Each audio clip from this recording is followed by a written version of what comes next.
요한복음 4장 34절 말씀입니다. 요한복음 4장 34절 말씀, 저와 여러분들이 함께 봉독하겠습니다. 예수께서 이르시되 나의 양식은 나를 보내신 이의 뜻을 행하며 그의 일을 온전히 이루는 것이니라. 다시 한번 읽을까요? 예수께서 이르시되 나의 양식은 나를 보내신 이의 뜻을 행하며 그의 일을 온전히 이루는 것이니라. 아멘. 오후 예배 시간에는 좀 말씀 많이 찾아볼 거예요. 그러니까 여기 좀 책갈피라든지 주보를 딱 끼워놓고 계셔서 다시 제자리로 돌아오기에 도움이 될 것 같아요. 먼저 성경 본문을 몇 군데 좀 찾아보고 싶은데요. 열왕기하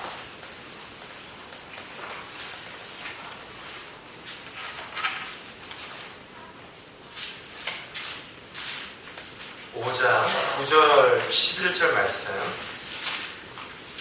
열왕기하 5장 9절에서 11절.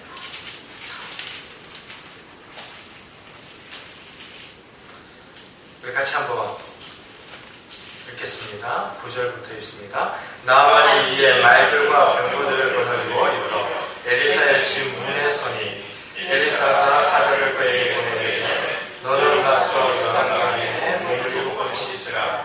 내 살이 회복되어 깨끗하리라 하는지라. 나아만이 노하여 물러가며 이르되 내 생각에는 그가 내게로 나와서 그의 하나님 여호와의 이름을 부르고 그의 손을 그의 부위 위에 흔들어 나병을 고칠까 하였도다. 오늘 어때요? 여기 말씀 가운데 엘리사가 전하는 하나님의 뜻이 있고 나만 장군이 스스로 생각하는 해결책이 있어요. 충돌하죠.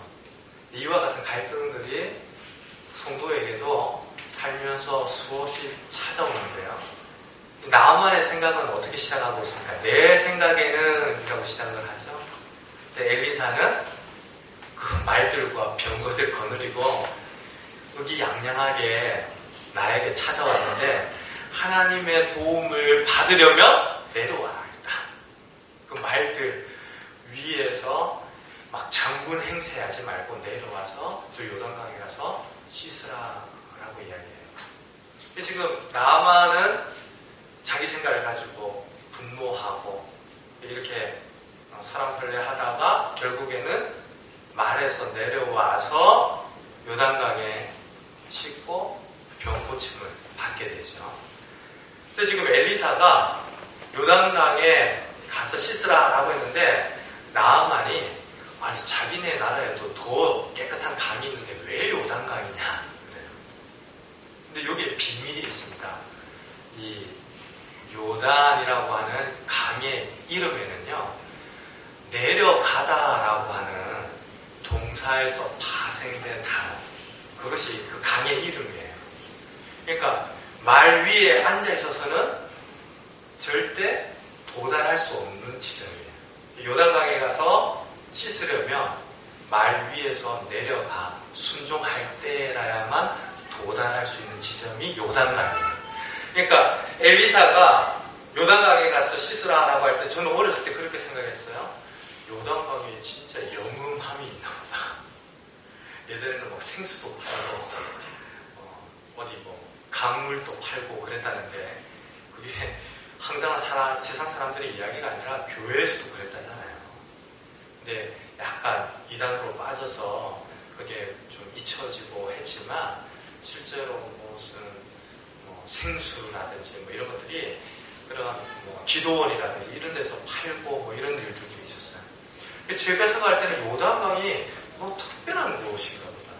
그래서 제가 살아 숨 쉬는 생애 가운데 요단강 한번 꼭 가보고 싶다 이런 생각을 가졌었거든요. 근데 엘리사가 요단강에 가서 씻으라라고 했을 때 그 요단강은 이런 의미예요. 순종해야만 도달할 수 있는 지점이에요. 말에서 내려야만 갈 수 있는 지점이 요단강이에요. 그러니까 요단강 자체에 어떤 특별한 능력이 있어서 나아만 장군이 몸을 7번 담궜더니 고침받은 게 아니라 엘리사는 그것을 테스트를 한 거죠.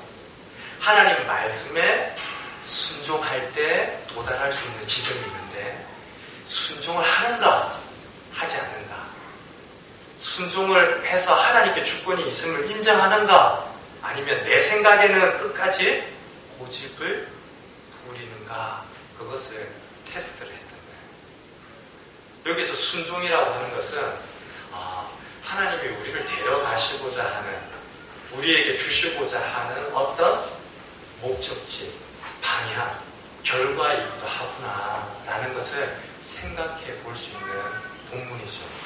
또 한 군데를 찾아볼 텐데요. 요한복음 2장 9절 한번 보시죠.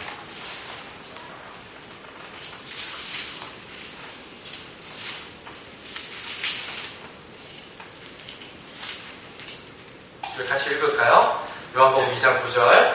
연회장은 물로 된 포도주를 맛보고도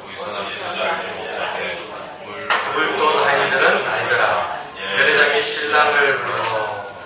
지금 가나안 혼인잔치인데 전에도 한번 이야기를 짧게 드렸지만 그 당시 혼인잔치 때 손님을 불러놓고 대접을 소홀하게 하면요, 신랑과 신부가 고발을 당했어요.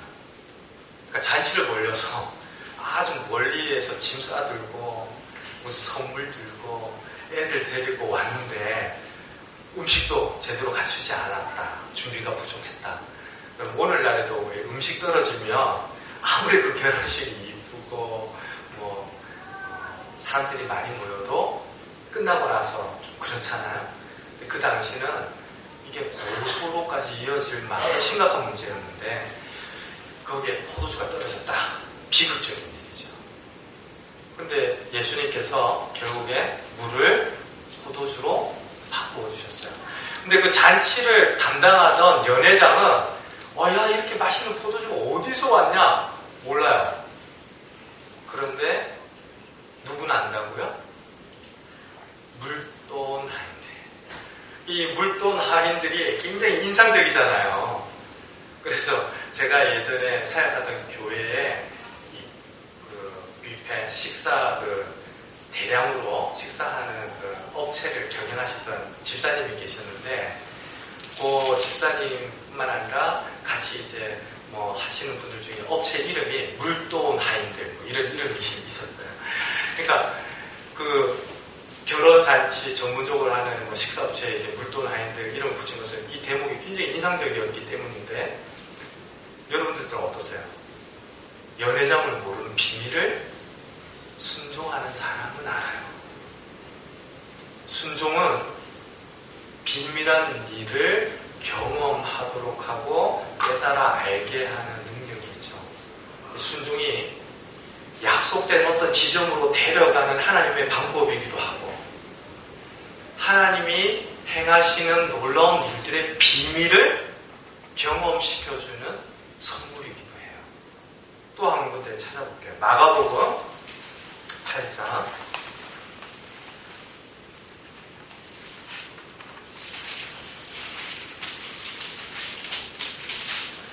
34절.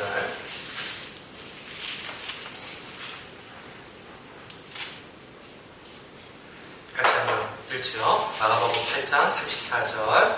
무리와 제자들을 불러 이르시되 누구든지 나를 따라오거든 자기를 부인하고 자기 십자가를 지고 나를 따를 것이니라. 저는 예전에 이 말씀을 읽을 때 항상 그렇게 생각을 했습니다. 자기를 부인하고 자기 십자가를 지고 주님을 따라야겠구나. 그래서 이게 마치 성결 과제인 것처럼 생각했어요. 어떠세요?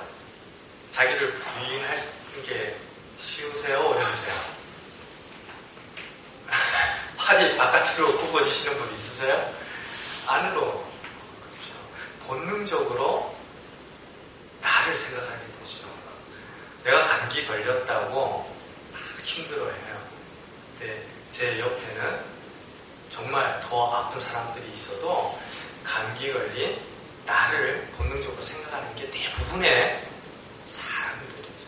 근데 그런 사람이 자기를 부인한다. 이거 정말 어려운 거예요. 자기 십자가를 진다. 자기 부인도 못하는데 자기 십자가를 어떻게 진다. 지금 제가 이야기하는 흐름을 잘 이해를 하면서 생각을 좀 해보세요. 그러니까 내가 어떤 선결 과제, 숙제를 풀고 나서 주님을 따라가야 한다 이런 의미가 아니고, 주님께서는 나를 누구든지 따라오려거든 자기를 부인하고 자기 십자가를 지고 나를 따라올 것이다. 무슨 말이냐면요, 예수님을 따르는 모든 자들에게는 자기 부인이 따라올 수밖에 없어요. 나 아닌 예수님을 따라가다 보면 자기 십자가의 흔적이 생길 수밖에 없어요. 나는 저 사람이 미워 죽겠는데 예수님은 말씀으로 용서하라고 그러거든요. 그러면 나는 정말 안 되는데 예수님께서 그렇게 말씀하시고 내게 바라시는 뜻이 분명하니까, 그래요, 나는 내 힘으로 할 수 없지만 주님의 사랑 안에서 사랑하고 용서합니다. 그러면 그 순간에 자기 부인과 자기 십자가가 그 말씀의 순종함으로 같이 경험되어지는 거죠. 그러니까 성도의 경건, 자기 부인과 자기 십자가라고 하는 것은 예수님을 따라가는 순종과 맞물려서 확인되고 경험되어질 수밖에 없는 거예요. 지금 왜 이 본문들을 찾으면서 말씀을 드리냐면, 이 순종이라고 하는 것을 오늘 이야기할 텐데, 순종만큼 많이 듣고 많이 배워왔던 주제들이 없죠. 그런데 우리가 순종에 대해서 좀 잘 모르고 있는 것 같아요. 그래서 해야 되냐 말아야 되냐, 이거 하자니 너무 어렵고 부담스럽고, 근데 그런 것이 아니라 주님께서 우리들을 약속된 지점으로 데려가시는 방법이 순종이고, 하나님의 능력을 맛보아 알도록 하는 비밀한 과정이 순종과 함께 맞물려 있어요. 그러니까 우리가 해도 되고 말아도 되고 이런 상황이 아니고, 성도라면 하나님을 더 알아가기 원한다면 마땅히 따라오는 것, 함께 같이 가는 것이 성도의 믿음이라는 것과 순종이더라. 그걸 먼저 전제로 하고 말씀을 함께 살펴보자라는 것이죠. 자, 하나님을 믿는 자는 즐겁게 순종합니다. 누가 시켜서 마지못해 하는 것이 아니라 기쁘고 즐거움으로 감당하는데요. 그렇게 순종하다 보면 어느 때 약속된 지점에 가 있고 내 믿음이 강해져 있고 비밀한 일들을 알게 되고 자기 부인과 십자가가 고스란히 내 삶의 뒤안길에 새겨서 남은 것을 확인하게 되죠. 물론 우리가 순종을 이야기할 때 오해하지 말아야 되는데요, 이걸 순종을 해야만 구원받습니다, 이거 아니에요. 믿는 성도가 그 구원으로 인하여서 새롭게 살아가는 삶의 방식으로 순종을 이야기하는 거죠. 이스라엘 백성들이 출애굽을 할 때 하나님의 율법을 다 지켜서 애굽으로부터 벗어날 수 있었습니까? 아니죠. 하나님께서 먼저 건지셨죠. 그리고 나서 시내산의 율법을 언제 받았죠? 출애굽을 한지 한참의 시간이 지난 다음에, 그렇죠? 보름 정도의 시간이 지난 다음에, 그래요? 날짜가 중요한 건 아니에요. 그런데 구약의 출애굽 과정과 나중에 신약 교회의 오순절 사건하고 맞물려 있거든요. 출애굽을 하던 날 6월절 의식을 치렀잖아요. 예수님이 십자가에 달리신 때가 6월절이라고 그러죠. 그리고 시내산에서 모세가 율법을 받았던 때가 오순절 무렵이에요. 그런데 신약 교회는 오순절날 무엇을 성령이 임하는 역사를 받아요. 근데 성령을 말씀의 영이라고 이름을 이야기하죠. 그러니까 구약과 신약이 딱 이렇게 맞아떨어진다는 걸 강조하는 게 아니고, 구원 사건이라 저에게 있어서의 구원 사건과 어떤 성도님에게서의 구원 사건이 비슷한 부분이 있잖아요. 그런 과정들을 거치잖아요. 구약의 이스라엘과 신약의 교회가 하나님이 신실하신 하나님이 베푸시는 구원의 과정들을 그렇게 경험하는데, 중요한 것은 하나님이 베푸신 구원 이후의 말씀이 항상 요청이 되어지더라는 거죠. 그러니까 우리가 순종을 안 한다고 구원 못 받고 뭐 이런 차원이 아니고, 구원받은 성도이기에 주어지는 것이 말씀이고, 그 말씀에 합당하게 반응하는 것이 성도의 새로운 삶의 방식인 순종이다 라고 하는 겁니다. 그래서 앞으로 우리 자신뿐만 아니라 누군가의 신앙생활을 또 돌보고 건면하고 할 때에도요, 중요하죠. 뭐 순종 안 했다고 너 그러다가 구원 못 받는다 이러면 큰일 나요. 그래, 이러다 보면 시험 들고, 마치 하나님도 전혀 하시지 않는 말씀을 서로가 판단하면서 교회 안에서 주고받다 보면 무슨 난투극처럼 이렇게 싸움들이 번지는 것을, 상처가 붓는 것을 보게 되는데, 절대 그럴 수 없다. 다만 순종이라고 하는 것은 구원받은 성도들에게 주어지는 새로운 삶의 방식이다. 이게 분명히 우리가 기억하고 넘어가야 될 부분입니다. 자, 보세요. 순종에 대해서 많은 논의와 검토를 할 필요가 없죠. 왜냐하면 즐겁고 스스로 감당하는 것이고, 또 믿음이 강해지고 자라나는 과정이고, 하나님을 사랑하기 때문에 응답 함께 우리 가운데 나타나는 것이 순종이다. 그럴 때는 하고 안 하고의 문제가 아니라 어떻게 하면 우리가 순종하는 삶을 살아갈 것인가, 이 부분에 대한 좀 마음의 초점을 맞추고 말씀을 보는 것이 중요하겠습니다. 자, 우리는 하나님의 자녀이죠. 그러므로 범사에 하나님께 순종하는 것은 선택사항이 아닙니다.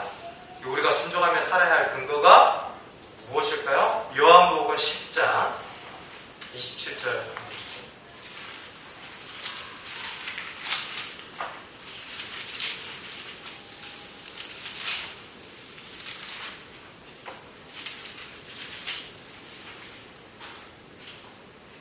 자, 같이 읽습니다. 내 양은 내 음성을 들으며 나는 그들을 알며 그들은 나를 따르느니라. 요한복음 10장에서 선한 목자에 관한 말씀들 하시고, 그 이후에 예수님께서 말씀하시는데요, 내 양은 내 음성을 듣는다라고요. 여러분들, 양은 참 미련한 짐승입니다. 시야가 굉장히 어두워서요, 1m 밖을 보기가 어렵다고 그래요.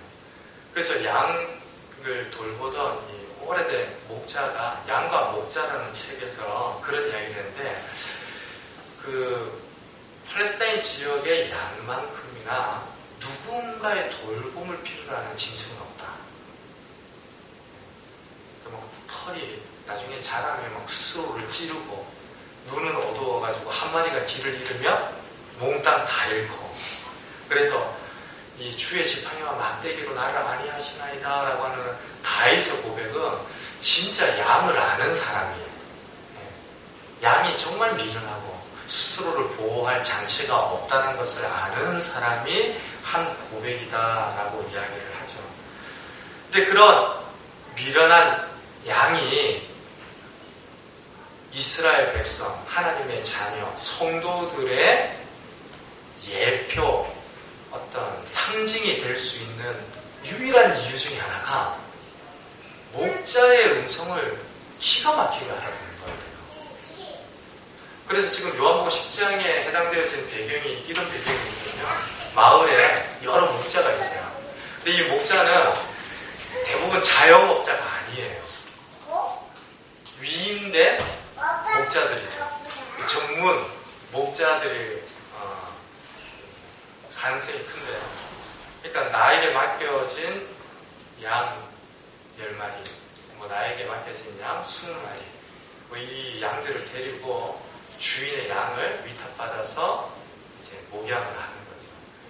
근데 이렇게 양을 돌보면서 저녁이 되면 맹수라든지 그 팔레스타인 지역의 거친 환경 속에서 양들을 지켜야 하니까 우리를 치는데, 아까 말씀드렸잖아요. 1m 앞도 제대로 내다보지 못하니까 이 우리를 제대로 치지 않으면 어떻게 될까요?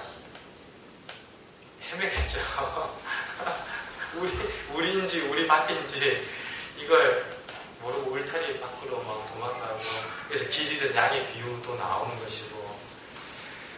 그런데 이 10마리를 맞고 20마리를 맞고 이렇게 작은 단위의 양을 치던 목자들이 별도로 우리를 만들고 울타리를 만들기가 쉽지가 않으니까 마을마다 공동 울타리를 만들었다는 거죠.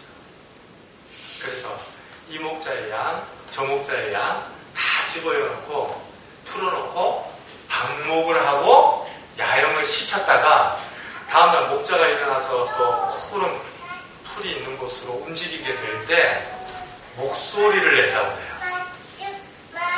그러면 목자의 음성을 그대로 듣고 그 속에 있던 양들이 A 목자 양은 A 목자에게요, B 목자 양은 B 목자에게요. 지금 그것을 감안하고 하시는 말씀인데, 내 양은, 내게 속해 있는 양은 내 음성을 듣는다. 나도 그들을 알고 그들도 나를 안다라고 말씀합니다. 그러니까 양이 목자를 따르는 것처럼 이 성도의 어떤 순종이라고 하는 것은 너무나 자연스럽다라고 하는 순종의 근거에 대해서 이야기를 해주고 있습니다. 로마서 8장 보죠.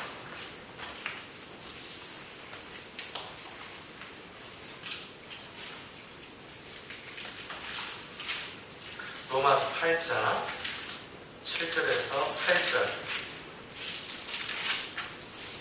같이 한번 읽을까요?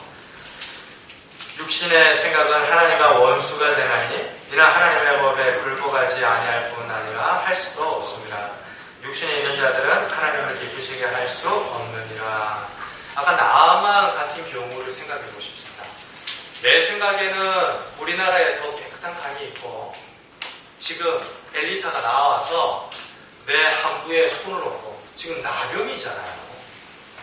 그 나병에 손을 대지 않는 게 그 당시에 마땅한 상식인데, 자기가 외국에서부터 말과 병거들을 군대를 데리고 왔으니까 적어도 내가 생각하는 방식으로 와서 날 고쳐야 되지 않냐라는 거죠. 근데 그런 생각에 머물렀다면 나아만은 그 병을 고치지 못했을 거예요. 엘리사의 말에 순종하고 하나님의 말씀에 순종해서 요단강에 내려갔을 때 비로소 그 병을 고치죠. 육신의 생각과 하나님의 생각이, 하나님의 법이 이렇게 갈등할 때 육신의 생각 가운데 머물면 절대로 하나님의 법을 성취할 수 없다. 순종이라는 것은 너무나 우리에게 선택사항이 아니라 아주 본질적인 것이고, 새로운 삶의 방식에 있어서 이 순종이다, 하나님께 로드십이 있다, 이것을 인정하는 것이야말로 성도구나, 이것을 성경 곳곳에서 우리들에게 이야기를 해주고 있습니다. 자, 하나님께서 우리에게 바라시는 일들이 있습니다. 그 중에서 가장 중요한 것, 가장 우선하는 일, 그 요구가 무엇이라고 할 수 있을까요? 이제 앞으로 말씀들을 나누고 성경 공부를 하는 모든 기회들을 통하여서 그런 표현들 많이 들으실 거예요. 가장 중요한 것, 가장 우선하는 것. 오늘 주일 남 말씀을 놓고 보자면 가장 중요한 건 뭐죠? 사랑이죠. 오늘 오후에 가장 중요한 건 뭐죠? 네, 다 중요해요. 앞으로 왜 이게 중요한가를 설명할 터인데, 이 교회 벽면을 한번 좀 보세요. 예쁘죠? 루바로, 이 패널로 이렇게 쭉 되고 나니까 처음에 이 커튼을 걷으면 예배나 드릴 수 있을까 그런 생각이었는데, 그래도 좀 이렇게 아담하고 작지만 예쁜 공간이 생겼어요. 마치 하나님 앞에서 우리 성도의 어떤 삶의 방식 가운데 필요로 하는 것, 가장 중요한 건 여러 가지인데요. 이런 패널로 이루어진 통이 있다고 한번 생각해 보십시오. 그래서 이 조각조각 나무로 이어진 통이에요. 하나님께서 그 통에 은혜를 부으시는데 아주 긴 널판지 패널이 있을 거고 가장 짧은 널판지 패널이 있겠죠. 근데 그 은혜를 많이 담으려면 일정한 높이의 널판지 패널로 그 통이 만들어져 있을 때 가득 담겠죠. 지금 이해가 되십니까? 네. 근데 나머지 9개는 아주 높은 패널인데 한 개는 미처 챙기지를 못해가지고 없어요. 그러면 은혜를 붓는다고 하면 어떻게 될까요? 그게 만약 물처럼 뭐 이렇게 채워지는 거라면. 네? 어려운 질문이에요, 지금? 다 세겠죠. 그러면 그 가장 짧은 부분을 우리는 중요한 것이라고 부를 거예요. 오늘 교회에 있어서 그 사랑이 참 중요한 가치이고 본질적인 요소인데 그 사랑이 빠지면 우리의 은혜가 금방 바닥을 드러내기 때문이죠. 순종도 가장 중요하고 우선한 것이다 라고 표현할 것이고 다음번에는 기도도 그렇게 제가 이야기를 하게 될지도 몰라요. 아니 목사님은 매번 이야기를 할 때마다 중요한 거 우선하는 거 도대체 중요한 거 우선한 게 몇 가지나 된단 말이에요. 자주 만나시게 될 거예요. 왜냐하면 우리가 받는 은혜 또 우리의 믿음의 생활 가운데 이런 널판지 통을 생각하면 중요하지 않은 토막들이 없고 요소들이 없는 것이죠. 순종이라고 하는 것이 우리에게 정말 중요한 것인데요. 신명기 10장 12절과 13절 한번 찾아보십시다.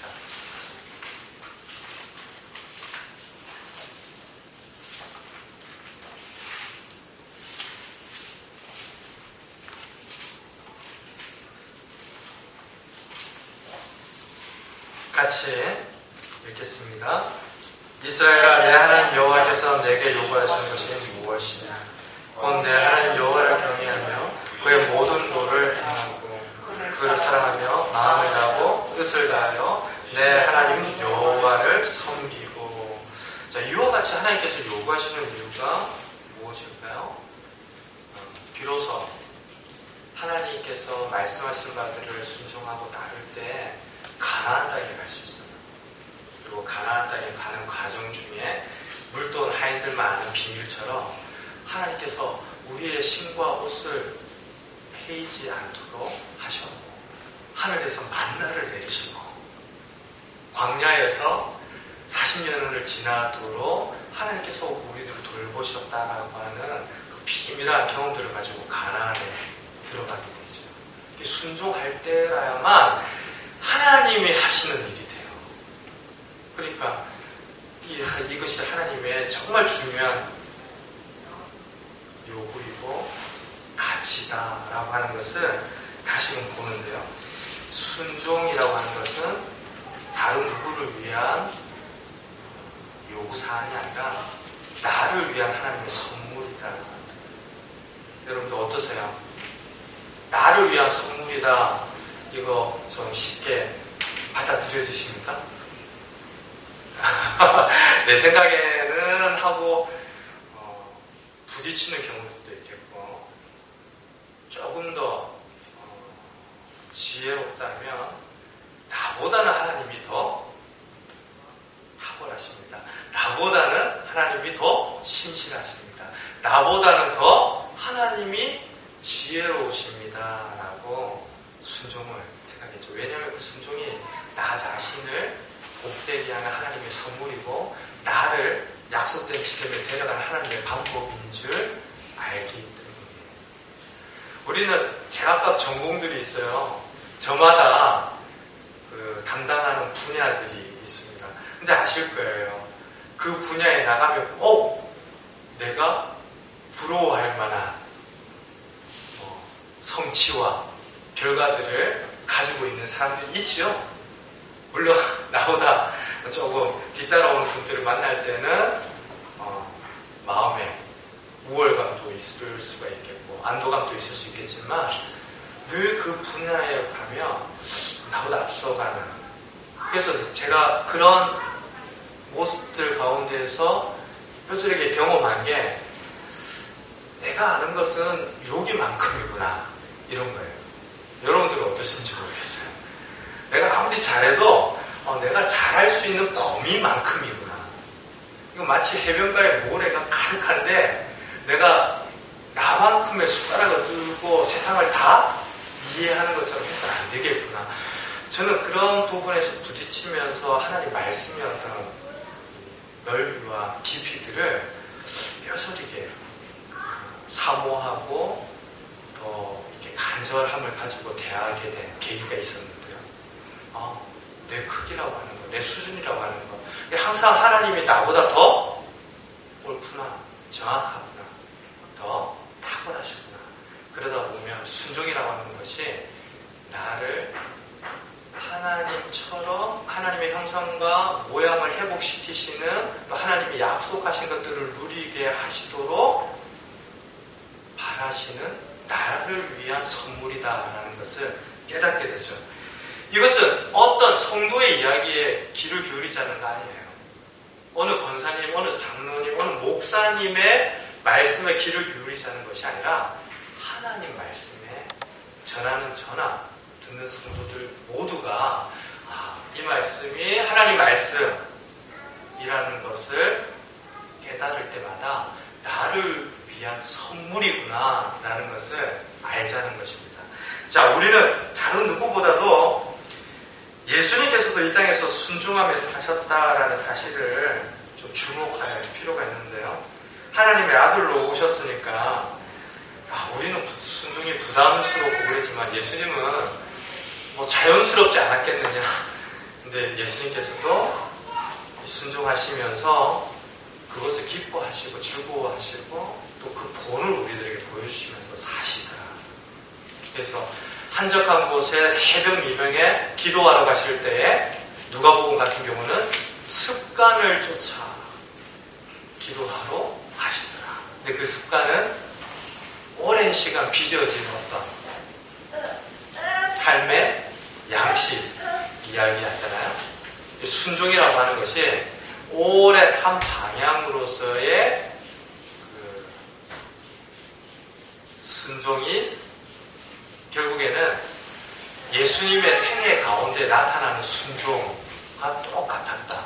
그래서 예수님의 순종도 그냥 아무렇게 의미 없이 그냥 쉽게 이루어진 순종이 아니라 우리에게 보여주시고자 하신 순종이지만 전 생애가 순종의 치열한 순간이었구나. 그리고 그 순종을 기뻐하고 즐거워하면서 우리들에게 그 순종의 본을 보여주셨구나 라는 것을 깨닫게 되죠. 제일 예수님의 순종을 볼 수 있는 대목이 어디죠?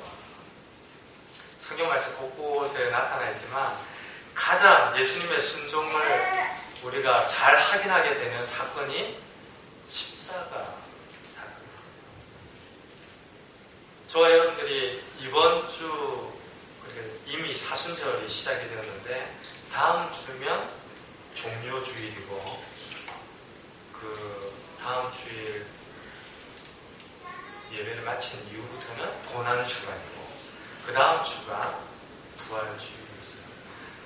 우리 그사랑교회도 다른 어떤 기간보다도 이 교회력에 근거해서 고난주간, 부활주일 뭐 이런 것들은 좀 묵상하면서 지키려고 해요.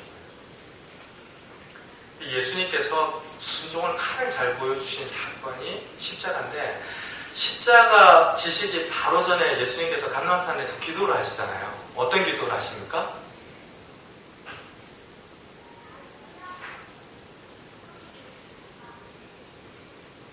네, 아버지요. 네. 이 잔을 내게 허락하지 마시고 피할 수 있거든 지나도록 해주십시오. 왜냐하면 십자가가 너무 고통스럽고 저주스러운 형벌이니까 예수님께서도 그 십자가 형이 아닌 다른 것을 근데 그 기도가 어떻게 마칩니까? 네, 아버지의 원대로. 그러니까 예수님께서 그 십자가를 앞에 놓고도 순종하는 싸움을 우리들에게 보여주시고 순종하는 법을 우리들에게 보여주신 거죠.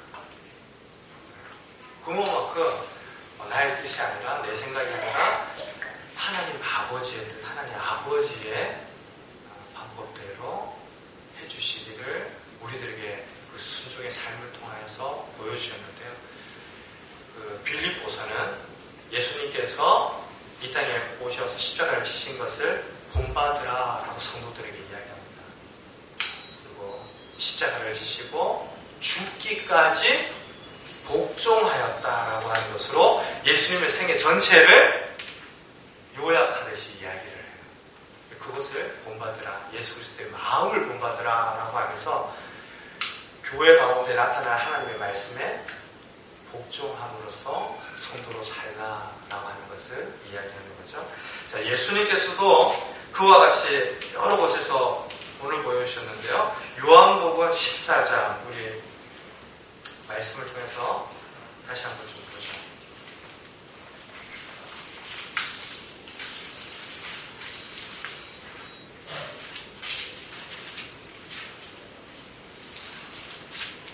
요한복음 14장 15절 우리 같이 한번 읽습니다. 너희가 나를 사랑하면 나의 계명을 지키리라. 21절 보죠. 나의 계명을 지키는 자라야 나를 사랑하는 자니 나를 사랑하는 자는 내 아버지께 사랑을 받을 것이요 나를 그를 사랑하여 그에게 나를 나타내리라. 네, 우리가 자꾸 순종에 관한 이야기들을 듣고 묵상할 때마다 참 부담스럽다, 불편하다, 갈등이 참 많은데 나는 순종하기보다는 순종하지 못할 때가 많다, 뭐 이런 생각들을 하게 되는데 그 인격적인 사랑 안에서 순종은 그 사랑하기 때문에 이루어져 가고 그 사랑하기 때문에 순종할 수 있다라고 성경은 우리들에게 이야기하죠. 나를 사랑하는 자들은 내 말을 소중히 여길 것이다 라고 예수님께서 말씀하세요. 여러분들 어떠세요? 예수님 사랑하시죠? 네. 그의 말씀이 그래서 소중한 거죠? 네. 그래서 우리들은 순종 너무 부담스럽다라고만 생각할 것이 아니라 예수님을 사랑하기 때문에 그의 말씀을 소중히 여기고 나눌 수 있는 겁니다. 제가 가끔 예로 들면서 불편하고 부담스럽고 막 이런 이야기를 하면 나는 안 그런데 목사님만 그런가? 뭐 이렇게 생각하시면 안 돼요. 되게 신앙생활을 할 때 누구라도 경험할 만한 단계와 과정을 다시 한번 상기하면서 이야기를 하자는 것이죠. 우리 중에는 정말 신앙생활을 하시면서 순종이 비밀하다.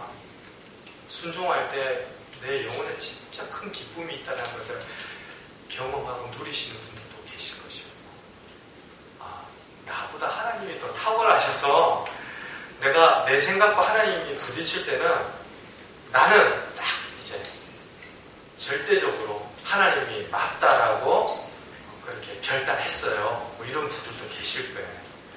네, 그런 분들일지라도 앞으로 우리가 예수님을 사랑하기 때문에 그의 말씀을 소중히 여기고 그의 말씀이 내 생각보다 더 탁월하기 때문에 그 말씀을 따라 즐거이 순종하고 결국에는 그 순종이 누구를 위한 선물이라고요? 나를 위한 하나님의 선물인 것을 알고 그 순종을 즐거이 감당하는 성도로 살아가자라는 것이죠. 저와 여러분들이 가끔 바라는 거 있잖아요. 간절히 원하시는 거 있잖아요. 저는 한때 아주 이렇게 가지고 싶은 것들도 많았고요. 또 나름대로 남들이 들으면 인정할 만한 그런 삶에 대해서 부러워한 적도 있었어요. 부러워하면 지는 거다 뭐 이런 말들도 있던데 뭐 우리 누구에게나 그런 욕심이나 바램들이 지나갔겠죠. 근데 제가 그런 생각들을 가지면서 어느 날 이렇게 묵상하면서 깨닫게 된 것이 하나님의 소원은 다른 거예요. 하나님께서는 하나님이 가장 결정적이고 중요하다라는 것을 아는 성도와 자녀 되기까지 우리들을 데려가시죠. 하나님이 그 약속한 지점에 데려가시는 그 방법들로 순종을 이야기했는데 하나님이 결국에 순종을 통하여서 빚으시고 싶은 그 우리의 모습이고 우리를 향한 하나님의 선물 방향이 뭐냐면요. 내가 더 잘 살고 많이 가지고 이런 것이 아니라 하나님의 말씀이라면 네, 순종합니다. 내가 그것을 따르겠습니다. 라고 하는 자리까지 우리들을 데려가기를 원하세요. 그러니까 어쩌면 오늘 순종 들었다고 단번에 뭐 순종의 싸움들이 끝이 날까요? 어떻게 될까요? 네? 끝났으면 좋겠죠. 네, 아닐 거예요. 하나님은 평생을 통해서 이 과정들을 지나게 하시고 평생을 통해서 나를 향한 그 계획들을 성취해 가시면서 연단하시고 순종의 훈련들을 시키실 거예요. 그렇죠? 근데 오랫동안 순종을 해본 사람은 그 다음에 순종이 어떻게 될까요? 조금은 좀 편안하겠죠. 네. 왜냐하면 순종해보니까 아는 사람들은 그렇죠? 근데 오늘 또 순종을 안 하고 내일 또 순종을 안 하다가 다음번에는 순종 한번 해볼게요. 어떻게 될까요? 잘 안 되게 되겠습니다. 그러니까 우리가 평생을 통해서 하나님이 우리들을 이 순종의 연단을 통해서 빚어가실 터인데 우리가 그것만큼은 알고 따라가자는 것이죠. 날마다 하지 않으면 언젠가 하기 싫어지는 일이 있고요. 날마다 하지 않으면 언젠가는 하고 싶어도 할 수 없는 일들이 있어요. 그런 것이 성도의 순종일 수 있겠구나라는 것을 알고 결정적인 비바람이 불고 폭풍우가 칠 때 그때 가서 아우성이 아니라 우리에게 매주 또 모임 때마다 만남 때마다 오고 가는 이야기들 가운데 담겨있는 하나님의 말씀에 기쁨으로 즐거이 순종하는 저와 여러분들 되시길 바랍니다. 그래서 순종하면서 하나님이 정말 기뻐하시는 모습으로 우리 삶이 회복되어지고 또 우리 가정이 회복되어지고 우리 관계 가운데 열매들이